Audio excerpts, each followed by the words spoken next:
Yes, I did. In fact, I was obsessed with drawing at school as a child.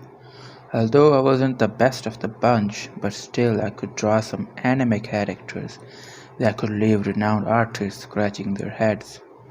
I always dazzled my teachers with my artwork. Drawing kept me occupied. Moreover, I saw drawing as a way to elaborate my imagination. That's why I loved art lessons at school. As a matter of fact, I don't draw anymore. It's quite hard to escape the hectic routine of studying at university level. I rarely have enough time to direct my thoughts towards drawing. Frankly speaking, I am more into 3D drawing now and I'm slowly getting the hang of it.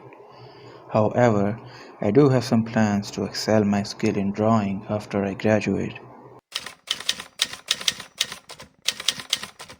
As far as I can remember, the last time I visited an art gallery was when I was in second year of college.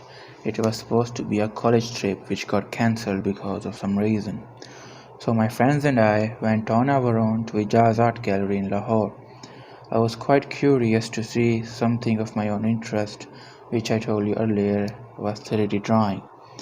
Although I couldn't find 3D drawings, I found other things which caught my attention, like portraits created by Ahmed Parvez and Abdul Rahim Nagori. We roamed around the art gallery looking at the astounding work of art for about 2 hours. So it was quite fascinating, I would say.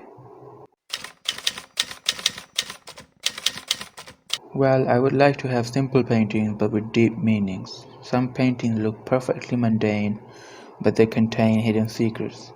The paintings that could have a positive impact on human beings. These type of paintings are easy to find in the market and are quite economical. To be honest, I have a handful of such paintings in my home too.